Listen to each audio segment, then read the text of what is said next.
अस्सलाम वालेकुम स्टूडेंट्स, उम्मीद कर रहा हूँ कि आप सब लोग बिल्कुल खैरियत से और एक बार फिर आप सबको welcome online MD CAT classes में। एक्सेलेंस ऑनलाइन अपने स्टूडेंट्स के व्यूज़ लेता रहा और स्टूडेंट से पूछता रहा कि कौन से टॉपिक उनको ज़्यादा मुश्किल लगते हैं। तो हमें जो रिक्वेस्ट आ रही थी वो बायो एनर्जेटिक्स की ग्लाइकोलिसिस की आई।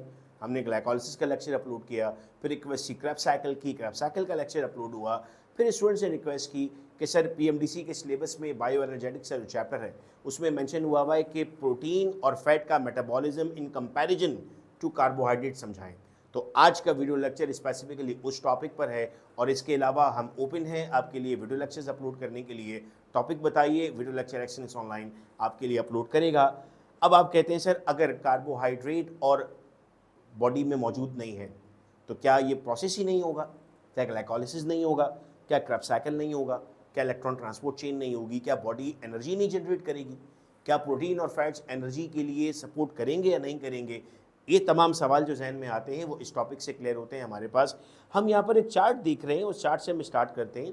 देखो कार्बोहाइड्रेट का मैकेनिज्म हम जानते हैं कि कार्बोहाइड्रेट्स आपके पास शुगर्स हैं, वो एंटर होती हैं ग्लाइकोलाइसिस में। तो पूरा एक प्रोसेस होता है ग्लाइकोलाइसिस का जो पढ़ा हमने। रिपीट कर दूं अगर तो ग्लूकोज 6 फॉस्फेट, फिर फ्रक्टोज 6 फॉस्फेट, फिर फ्रक्टोज 1,6 बिस फॉस्फेट, फिर फ्रक्टोज 1,6 बिस फॉस्फेट के बाद फॉस्फोग्लिसल्डिहाइड PGAL करते करते फॉस्फोइनॉल पायरुवेट, फिर लास्ट में आपके पास पायरुवेट बन जाता है, 3 कार्बन कंपाउंड। फिर आपने कहा सर वो कन्वर्ट होता है एसिटाइल कोवे में। सो बेसिकली आप एंटर कर रहे हैं क्रैप साइकिल में। ये रही सिट्रिक एसिड साइकिल जिसको आप क्रैप साइकिल कहते हैं। फिर ऑक्सीडेटिव फॉस्फोराइलेशन होती है जिसको आपने इलेक्ट्रॉन ट्रांसपोर्ट चेन कहा था। ये नॉर्मल रूटीन है। आप खाना खाते हैं उसमें ग्लूकोज होता है, आप रोटी खाते हैं, आप चावल खाते हैं, ग्लूकोज आपकी बॉडी में एंटर होता है, कार्बोहाइड्रेट्स आपकी बॉडी में एंटर होते हैं। ये नॉर्मल प्रोसेस बॉडी परफॉर्म करती है। What if this is missing? आप कहते हैं जी ये नहीं है, अब क्या होगा? So fats will provide up the energy. Fats convert होंगे ग्लिसरॉल में और फैटी एसिड्स में। ग्लिसरॉल ग्लाइकोलाइसिस के इस पोर्शन को ज्वाइन कर लेंगे, ग्लिसल्डिहाइड वाले पोर्शन को, यानी ऊपर के स्टेप्स मिस हो गए, ग्लिसरॉल डायरेक्टली ज्वाइन हो गया ग्लिसल्डिहाइड 3 फॉस्फेट पे, फिर नीचे साइकिल वही वाली चलेगी, फिर फॉस्फेनॉल पायरुवेट, फिर एसिटाइल कोवे, फिर क्रैप साइकिल, वही साइकिल चल गई। अगर फैटी एसिड्स हैं तो वो डायरेक्टली एसिटाइल कोवे को ज्वाइन करेंगे, यानी फैटी एसिड ग्लाइकोलिसिस का पार्ट नहीं बनेगा। तो वो जो पूरा प्रोसेस हो रहा है वो सब मिस हो गया। डायरेक्टली कहाँ गया? एसिटाइल कोवे पे। फिर जब एसिटाइल कोवे पे पहुँचे फिर सीक्वेंस आगे आ गई, फिर उसी तरह चलेंगे आप, एसिटाइल कोवे ऑक्सैलो एसिडेट के साथ और कैप साइकिल बन जाएगी। थर्ड ऑप्शन आपके पास प्रोटीन आता है। प्रोटीन में आप कहते हैं सर प्रोटीन कन्वर्ट होता है अमाइनो एसिड्स में। तो अमाइनो एसिड के पास 3 पाथवे हैं एंटर होने के, या वो एंटर होता है पायरुवेट पे, या वो एंटर होता है एसिटाइल कोवे पे, या वो एंटर होता है डायरेक्टली क्रैप साइकिल पे और फिर अपने प्रोसेस को आगे बढ़ाता है। यानी अल्टीमेटली ऑक्सीडेटिव फॉस्फोराइलेशन तक सब पहुंचते हैं। कार्बोहाइड्रेट इजीली पहुंचता है, मैकेनिज्म आपके पास कंफर्म है उसका। लेकिन अगर आप फैट्स यूज़ करते हैं वो भी पहुंचेंगे, प्रोटीन यूज़ करते हैं वो भी पहुंचेंगे। यूजुअली जब लोग डाइट कर रहे होते हैं तो डाइट करते वक्त कार्ब्स अपनी बॉडी में कम कर देते हैं, कार्बोहाइड्रेट का इस्तेमाल कम करते हैं। तो जो बॉडी में एक्सेसिव फैट्स हैं वो यूटिलाइज होना शुरू हो जाती हैं और उनका बॉडी वेट डाउन हो जाता है। आप सुनते हैं डाइटिंग के लिए आपके पास प्रॉपर डाइट प्लान बनता है। हमारे यहाँ तो डाइटिंग इस तरह होती है, लाइफ में कभी ना कभी सब डाइटिंग करते हैं। आपने भी कभी ना कभी कोशिश की होगी डाइट करने की। हमारी डाइट का मतलब होता है खाना खाना छोड़ देंगे, नाश्ता नहीं कर रहे, दोपहर का खाना नहीं खा रहे, रात का खाना नहीं खा रहे। एक दिन तो चलता है, अगले दिन हम 3 गुना ज़्यादा खाना खा लेते हैं, पिछला भी कवर कर लेते हैं। ये हमारी डाइट होती है। जर्नल जो लोग हैं वो डाइट कर रहे होते हैं। एक्चुअल डाइट प्लान्स बनते हैं, वो आपको कहता है अपनी बॉडी से कार्ब्स हाफ कर दें। यानी आप बहुत आसान अगर मैं आपको कहूँ तो चीनी अपनी लाइफ से 3 दिन के लिए ख़त्म करना शुरू कर दें। कोल्ड ड्रिंक नहीं पिए, चाय में चीनी नहीं डालें, मीठी चीज़ ना खाएं, तो कार्बोहाइड्रेट का लेवल डाउन होगा बॉडी में। बॉडी को तो एनर्जी चाहिए ही चाहिए, तो वो वहाँ से यूज़ कर रही होगी। अब हम यहाँ पर पढ़ते हैं, अगर इसका जो पैराग्राफ मेंशन हुआ है बुक रीडिंग करते हुए अगर मैं आपको लेके जाऊँ तो in the absence of enough sugar living organism use fats and during illness proteins are also use to produce energy. तो आपके पास सीक्वेंस जो मैं बना रहा हूँ वो सीक्वेंस क्या बना रहा हूँ? Number 1 is for carbohydrate, number 2 is for fats and number 3 is for protein. ये आपकी सीक्वेंस है एनर्जी की। यानी प्रोटीन से अगर आप एनर्जी लेना स्टार्ट करते हैं so this is the final stage. Protein आपके मसल्स में मौजूद है। ये अगर आपको एनर्जी दे रहा है तो आपके मसल्स वीक होना स्टार्ट हो जाते हैं। सो यहाँ आकर बहुत अलार्मिंग, जो आपके पास ड्रफ्ट कंडीशन बनती है, कहत होता है, खुशहाली होती है, खाने को नहीं है लोगों के पास, तो फिर ये होना स्टार्ट होता है कि कार्ब खत्म हुए तो फैट्स भी खत्म हो गई, तो फिर प्रोटीन इस्तेमाल हुआ। Fat hydrolyse to produce glycerol and fatty acid. तो अगर ग्लिसरॉल है तो वो डायरेक्टली एंटर हो जाता है ग्लिसरॉल्डिहाइड के स्टेज में, but if it is fatty acid तो वो डायरेक्टली एसिटाइल कोवे के बाद क्रेब्स साइकिल में एंटर होता है। क्रेब्स साइकिल को इस बात से कोई गर्ज नहीं है कि आप एसिटाइल कोवे किसके हैं, कार्बोहाइड्रेट से हैं, प्रोटीन से हैं या लिपिड से हैं, इससे उसको कोई मतलब नहीं है।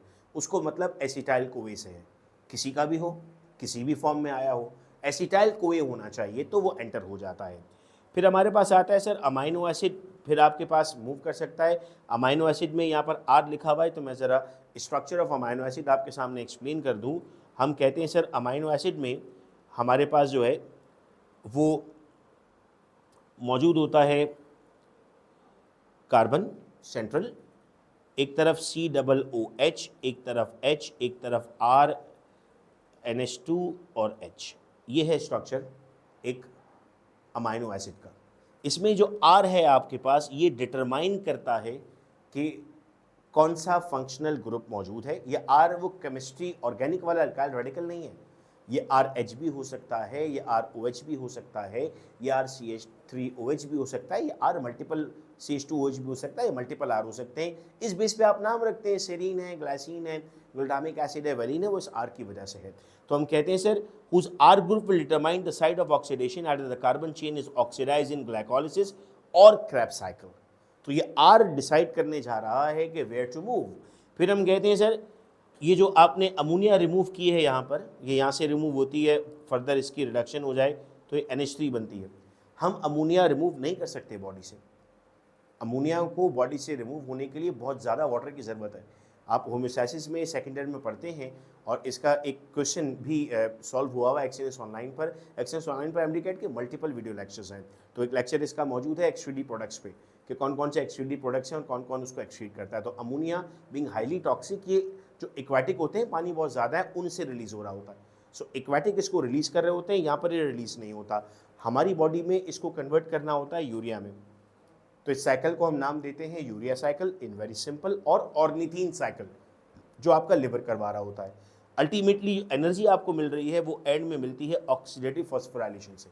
ऑक्सीडेटिव फॉस्फोराइलेशन क्या है, अगर मैं आपको बैक करके लेकर चलता हूँ क्रेब्स साइकिल के बाद, तो ये जो आपके पास इलेक्ट्रॉन ट्रांसपोर्ट चेन है, the final stage of energy production. Energy production के 3 स्टेज हैं, glycolysis, Krebs cycle, electron transport chain. ये जो लास्ट में इलेक्ट्रॉन ट्रांसपोर्ट चेन है, हम कहते हैं sir the synthesis of ATP during the electron transport chain is due to oxidative phosphorylation. पिछले लेक्चर में आपको ये बात समझाई थी कि जो एनर्जी बन रही है, जो ATP बन रहा है क्रेब्स साइकिल में, वो बेसिकली बन रहा था आपके पास सबस्ट्रेट लेवल फॉस्फोराइलेशन पर। ये सवाल पूछा जाता है पेपर में। वीडियो लेक्चर्स का फ़ायदा ये होता है कि आपको टिप्स पर चीज़ें याद रहना शुरू हो जाती हैं। सो एंड अगर हम करते हैं, so a complete oxidation of glucose molecule will result in net gain of 36 ATP।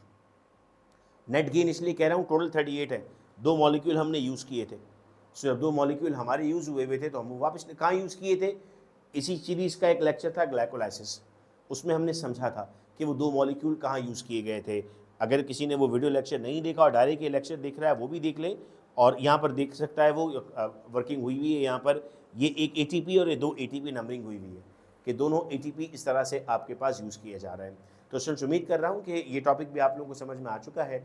और मेरी फिर रिक्वेस्ट है, आप तमाम स्टूडेंट्स हैं जो इस बार MD-CAT देने जा रहे हैं पूरे पाकिस्तान से, आपको किसी भी टॉपिक में कोई मसला है, एक्सेलेंस ऑनलाइन लाइव सेशंस भी करता है, एक्सेलेंस ऑनलाइन रिकॉर्डेड वीडियोज़ भी अपलोड करता है। कमेंट्स में आपके पास कम्युनिटी ग्रुप का लिंक भी मौजूद है, आप सब लोग उसको ज्वाइन कर सकते हैं। कम्युनिटी एडमिन को टॉपिक बता सकते हैं, वो हम तक पहुंचेगा और हम आपके लिए वीडियो लेक्चर अपलोड करेंगे। अपना बेहद ख्याल रखिएगा आप सब लोग। अल्लाह हाफिज़।